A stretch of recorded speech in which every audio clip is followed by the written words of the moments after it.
5 दिनों की छुट्टियां बिताकर जब ससुराल पहुंची तो पति घर के सामने स्वागत में खड़े थे।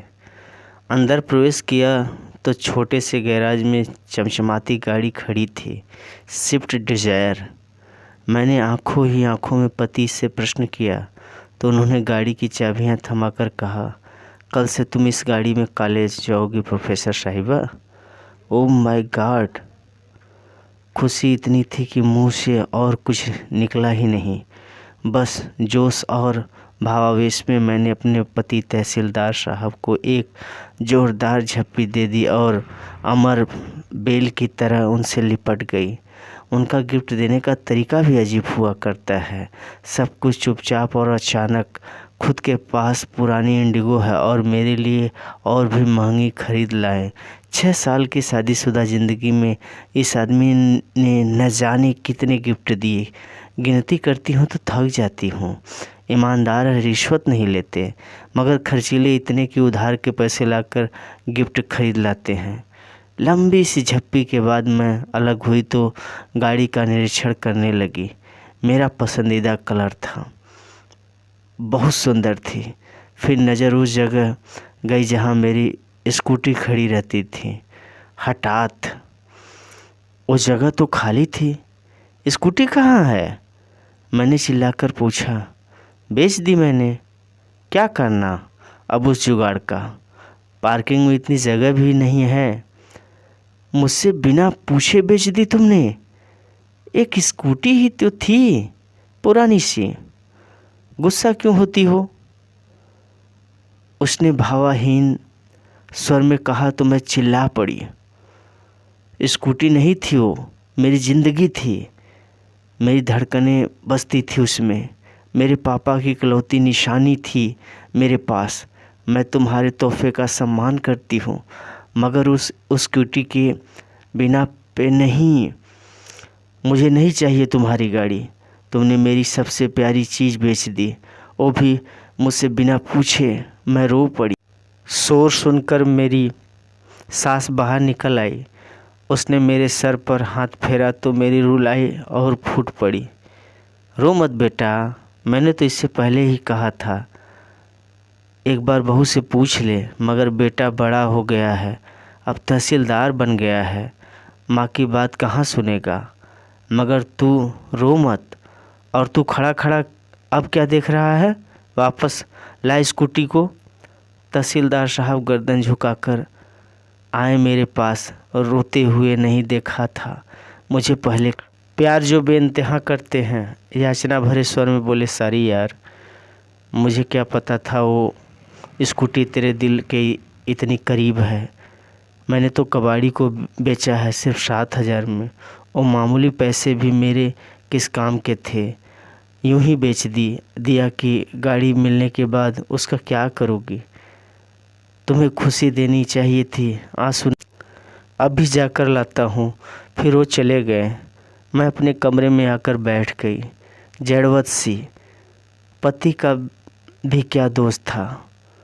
हाँ, 1-2 बार उन्होंने कहा था कि ऐसे बेचकर नई ले ले। मैंने भी हंसकर कह दिया था कि नहीं, यही ठीक है।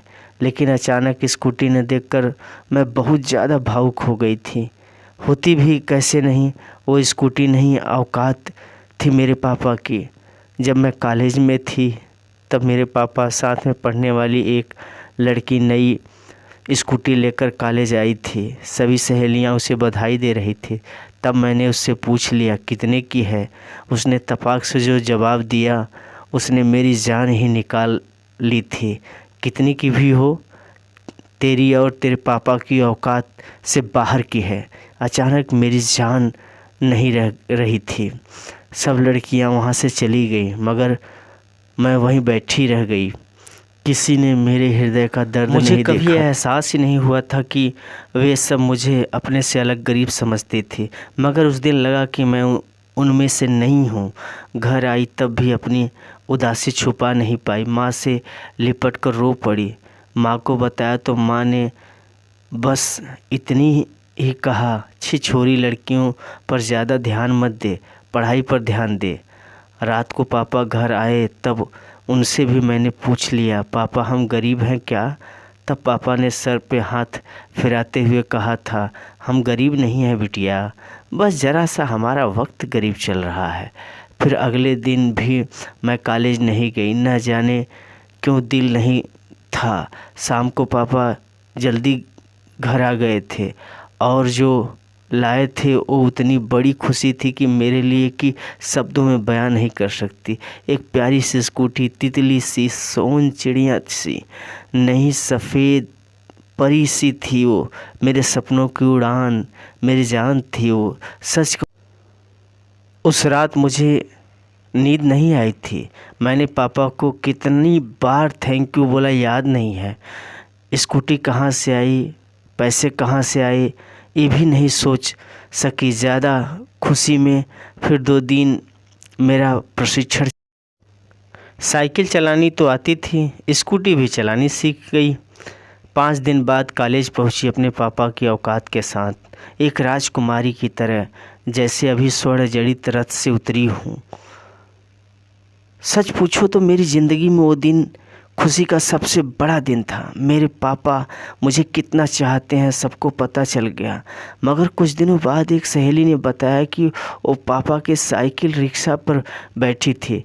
तब मैंने कहा, नहीं यार, तुम किसी और के साइकिल रिक्शा पर बैठी हो, मेरे पापा का अपना टेम्पो है। मगर अंदर ही अंदर मेरा दिमाग झंझना उठा था। क्या पापा ने मेरी स्कूटी के लिए टेम्पो बेच दिया था? और 6 महीने के ऊपर हो गए, मुझे पता भी नहीं चल लगने दिया। शाम को पापा घर आए तो मैंने उन्हें गौर से देखा। आज इतने दिनों बाद फुर्सत से देखा तो जान पाई कि दुबले पतले हो गए हैं, वरना ध्यान से देखने का वक्त ही नहीं मिलता था। रात को आते ही और सुबह अंधेरे ही चले जाते थे। टेम्पो भी दूर किसी दोस्त के घर खड़ा कर के आते थे। कैसे पता चलता बेच दिए हैं? मैं दौड़ कर उनसे लिपट गई। पापा, आपने ऐसा क्यों किया? बस इतना ही मुख से निकला, रोना जो आ गया था। तू मेरा गुरूर है बिटिया, तेरी आंखों में आंसू देखूं तो मैं कैसा बाप। चिंता ना कर, बेचा नहीं है, गिरवी रखा था, इसी महीने छुड़ा लूँगा। आप दुनिया के बेस्ट पापा हो, बेस्ट से भी बेस्ट। इसे सिद्ध करना ज़रूरी कहाँ था? मैंने स्कूटी मांगी कहाँ थी? क्यों किया आपने ऐसा? 6 महीनों से पैरों से सवारियाँ ढोई आपने। ओ पापा, आप कितनी तकलीफ़ झेली मेरे लिए। मैं पागल, कुछ समझ ही नहीं पाई और मैं दहाड़े मार कर रोने लगी। फिर हम सब रोने लगे, मेरे छोटे भाई, मेरी मम्मी भी। पता नहीं कब तक रोते रहे। वो स्कूटी नहीं थी मेरे लिए, मेरे पापा के खून से सींचा हुआ उड़न खटोला था मेरा, और उसे किसी कबाड़ी को बेच दिया। दुख तो होगा ही। अचानक मेरी तंद्रा टूटी, एक जानी पहचानी सी आवाज़ कानों में पड़ी, फट फट फट। मेरा उड़न खटोला मेरे पति देव यानी तहसीलदार साहब चला कर ला रहे थे, और चलाते हुए एकदम बुद्धू लग रहे थे, मगर प्यारे से बुद्धू। दोस्तों, कहानी पसंद आए तो please like, subscribe, share, comment ज़रूर करिएगा। अलविदा साथियों।